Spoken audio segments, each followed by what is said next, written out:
Hey guys, how's it going? It's me again, Sydney, the girl that did the unboxing video for the LG Chocolate Touch. We've gotten a chance to use the phone for about a week and a half now, and so I'm going to give you guys my opinion on it, basically go over it again and just tell you guys what I think as far as how is it as a phone, as far as texting, web browsing, things like that. First of all, I did read some of you guys' comments on the other video, and yes, I admit I do kind of have long nails, but I will keep them somewhat trimmed if it really means that much to you. I would like to, however, mourn the loss of my thumbnail. It just broke, yeah. I think it was all the criticism he was getting from you guys. He's just like, he was sick of it. He's like, you know what, I don't have to listen to this, so he just packed his bags and left. So, thanks a lot, guys. Anyway, so we're gonna get to the review. So let's get to it. Hope you guys are excited. So right off the bat, there's a couple of things I like about the phone. There's a couple of things I don't like about the phone. There's a couple of things that I really don't like about the phone. And I have a tendency to ramble, so I'm gonna try to make this as organized and brief as possible. However, I'm not promising anything. In fact, you can probably just take what I just said with a grain of salt and throw it out the window and watch it fly away. So let's get started. Oh, but before we get started, I talked about in the unboxing video how I was going to do the Hershey's chocolate bar, but you know I couldn't because Noah stole my idea. So I figured out, boom, chocolate milk. Oh yeah, how do you like me now? Anyway, I know, totally unnecessary. So let's get to the phone. First, hardware. Since I didn't do it in the unboxing video, I'll give you a basic run through of the buttons and everything and how I like them. On the front, send and end, which is also the power button, and then back or clear button, also the speaker button. These are okay, their play's kind of nice. The end button, I don't know if it's just me, but it does seem like it's kind of lower than these two, and it wasn't a really big problem. I did kind of have to get used to it. I couldn't just reach down and push it. I kind of had to use like this part of my finger and do it that way. Not a big deal. You know, you can get used to it. On the side, you have this is a camera button, music shortcut button, and then your screen lock and unlock. 3.5mm headphone jack. The port for the micro USB cable for charging and also syncing or transferring. Volume up down button, and then speaker button. These are all pretty nice. The only thing that kind of did bother me a little bit is that the camera button and the speaker button are exactly the same place on each side. So if you're holding it this way to do the camera, sometimes when I mean to push the camera button, it actually pushes the speaker button like that. So that did get irritating. That is one of the things that I really don't like about it. And then a lot of people talked about how it looked kind of cheap, but it really doesn't in person. I mean, it looks like a nice phone. The metallic finish there makes it look really nice. The back, you know, this looks pretty cool. I will say though, another thing that I really don't like about the phone is that you can see right here, it's starting to peel off. And that's something that's not supposed to peel off. It's just part of this like rubbery part. So that, I mean, I can't really recommend the phone because it looks really bad. And this is just from being in my purse and me using it. So, I mean, no matter how good a phone works, or no matter how good it looks when you first get it, if it starts wearing down like that after just a couple weeks, I mean, I don't know, it kind of got annoying. But what else? The screen is resistive. Like I said in the unboxing, it's not capacitive. Somebody asked what's the difference between resistive and capacitive. Basically, resistive is cheaper and capacitive is nicer and works better. It's what the iPhone uses, and a couple of HTC's new phones use capacitive screens.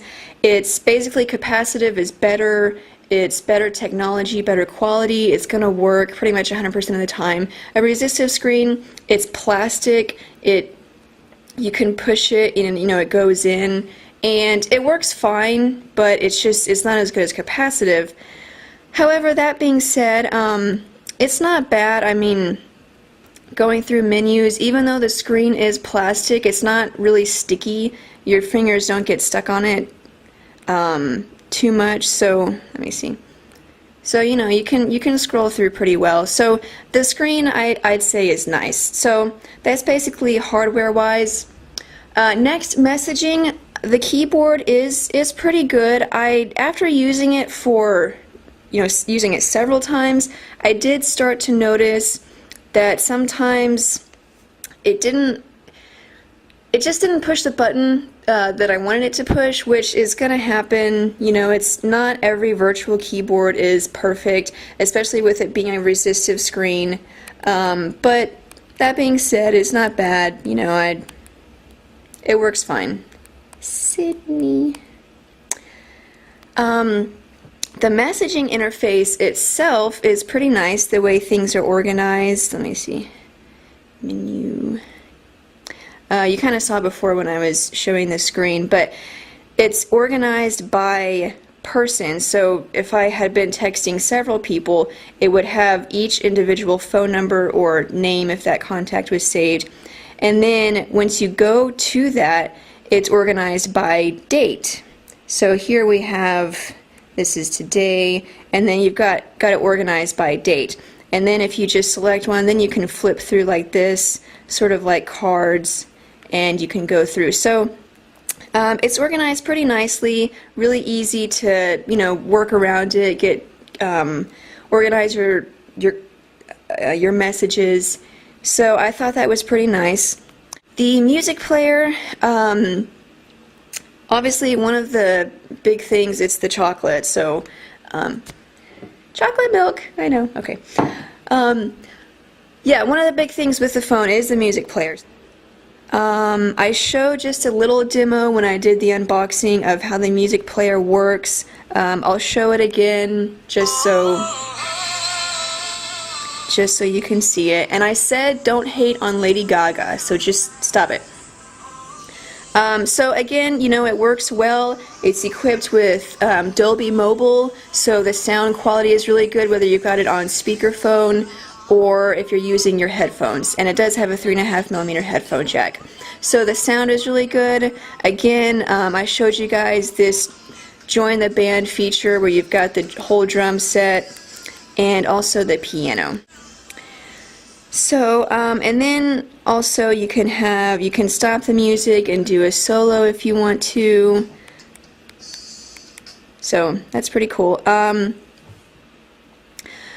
A few other features that I didn't go over before are there's a join the band, but there's also this rhythmical beat, which means that if you turn it on while the music is playing, the phone will vibrate with the beat of the song. So I don't really know what the point of that feature is, but again, it's a music player phone, so they had to come up with whatever they could.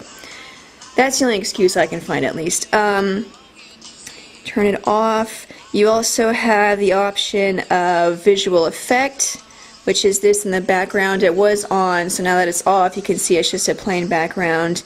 So when you have it on, it's a cool little thing.